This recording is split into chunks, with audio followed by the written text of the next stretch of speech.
आज धूलिका महोत्सव था। होली के अंगभूत होली की अवशिष्ट भस्म को अपने शरीर पे धारण किया जाता है और इसके बाद होली के अग्नि में तपाए हुए गर्म किए हुए जल से स्नान भी किया जाता है।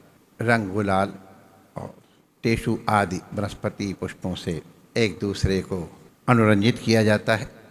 ये सब इसलिए होते हैं कि हमारे भेदभाव मिट जाए, हमारे राग द्वेष मिट जाए। राग द्वेष के कारण मनुष्य जलता रहता है। उचित निर्णय करने में कठिनाई आती है।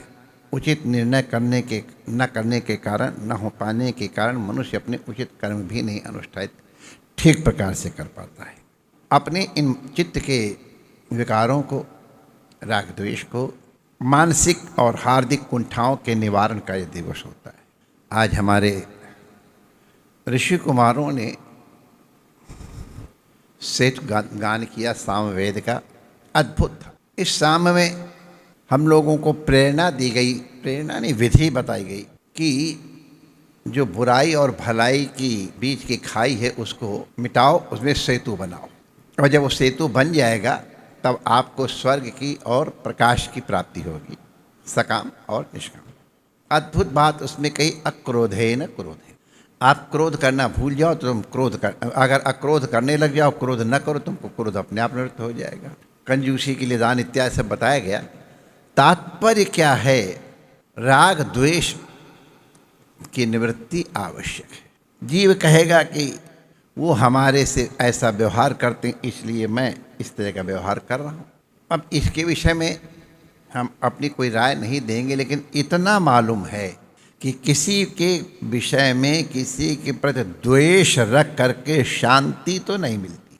किसी के प्रति बैर की भावना अगर रखोगे तो बैर की अग्नि बड़ी तीव्र होती है, हृदय को जलाती है, और हृदय को जलाती है इसलिए उसमें परमात्मा की अनुभूति नहीं हो पाती।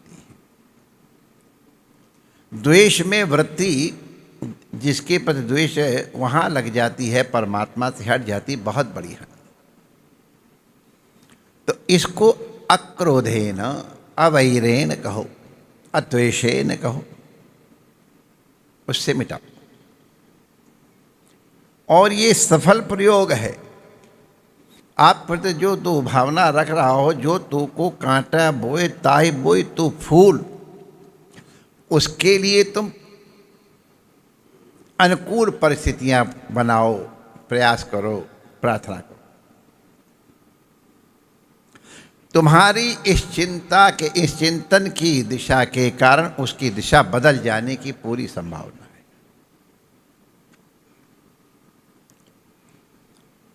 द्वेष को अद्वेष से ही मिटाया जा सकता है। पहले अपने हृदय में लो।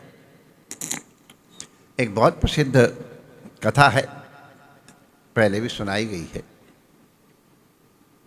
एक राजा के बेटे में और मंत्री के बेटे में और नगर सेठ के बेटे में बड़ा प्रेम था।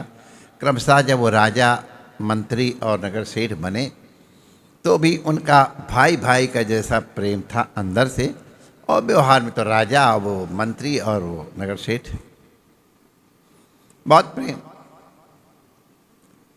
एक बार तूफान आया, नगर सेठ ने चंदन की लकड़ी, गिरे हुए चंदनों को मिट्टी के भाव खरीद करके और इकट्ठा कर लिया। भाई व्यापार तो यही होता है, सस्ता खरीदो महंगा बेचो। तो बहुत चंदन की लकड़ी इकट्ठा हो गई। अब सेठ को लगा तो पैसा ब्लॉक हो गया है, ये इतनी चंदन की लकड़ी कौन खरीदे। भाई कोई पाव भर का मूठा लेता है, आधा किलो का मूठा लेता है, अरे कोई बड़ा भारी मंदिर हुआ तो 1 किलो का मूठा होगा, उसी से घिसेगा, बहुत दिन चलता है।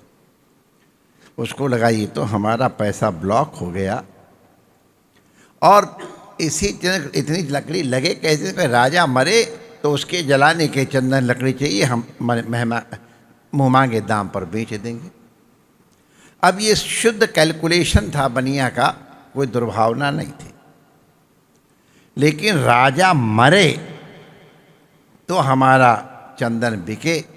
ये राजा के मरने की जहाँ उसके मन में भावना आई,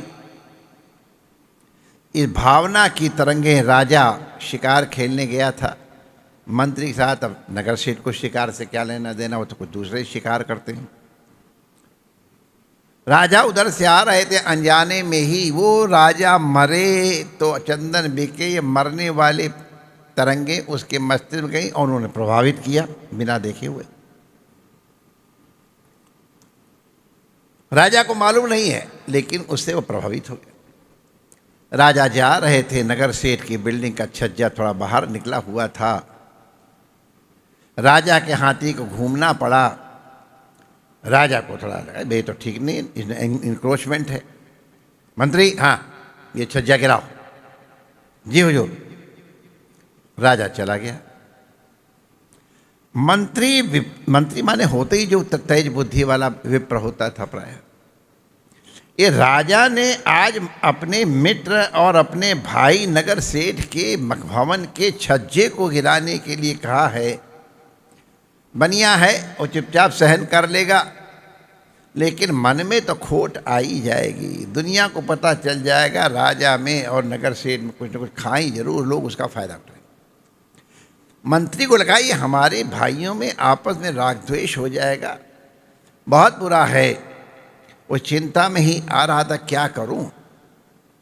राजा को कहा, महाराज अब उनके जब दरवाजे पहुंच गया, महाराज मैं चलता हूं, व्यवस्था करता हूं, आप स्नान ध्यान।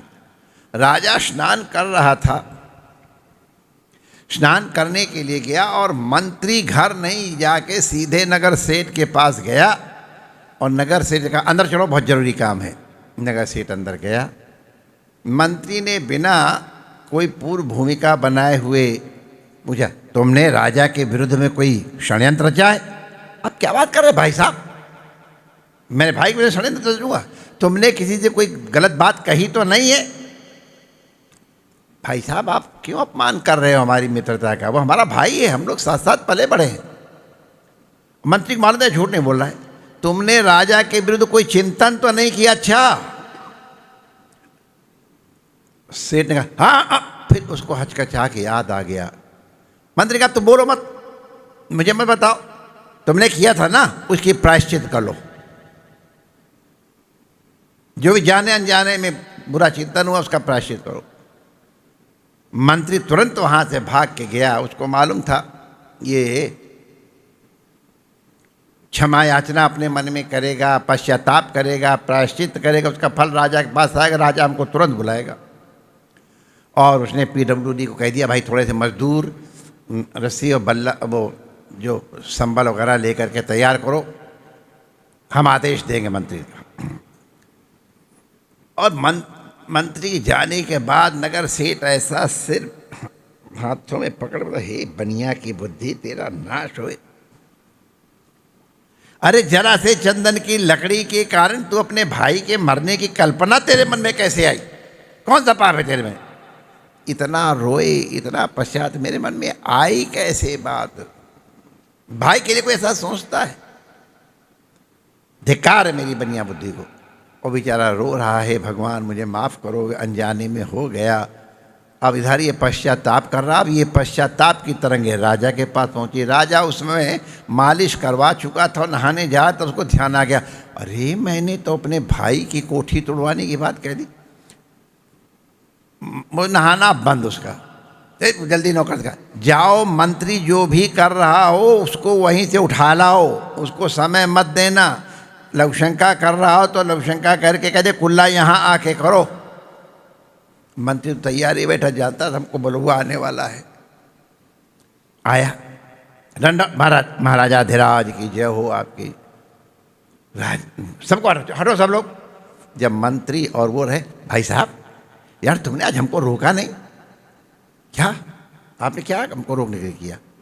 अरे हम नगर सेठ की बिल्डिंग का, नगर सेठ के भवन के छज्जा को तोड़ने के लिए कहे, आपने हाँ कर दिया। अरे अगर छज्जा टूटा तो नहीं, मैंने आदमी तो भेजे हैं अभी। नहीं रोको रोको रोको। मंत्री को पहले वाला था रुकवा दिया कि रुको हम जो बता रहे हैं अभी आके आदेश दे, काम नहीं बताया था। मंत्री महोदय आपने हमसे बताया नहीं, मैं अपने भाई की कोठी तोड़वा रहा हूँ, क्या हमारे भाई के हृदय पर बीतती? मेरा भाई मेरा भवन तोड़वा रहा है। ऐसा हमारा भाई है, ऐसा द्वेष। अरे राम, मुझे बड़ा अरे इस राजा की बुद्धि को धिक्कार है, अहंकार के अधिकार है।